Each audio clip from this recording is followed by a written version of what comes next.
Hello, in front of me I've got Blackview Tab 12 and Samsung Smart TV. In this video I'll show you how to cast screen from smartphone to TV using YouTube app. In the beginning, make sure that both devices are connected to same Wi-Fi and then enter YouTube.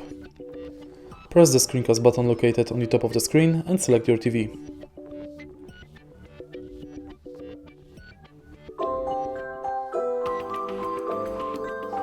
Now when devices are connected, you can play any music or video you want on your tab and it will be displayed on the TV.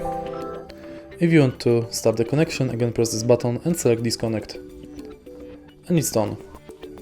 If you find this video helpful, please leave like, comment and subscribe.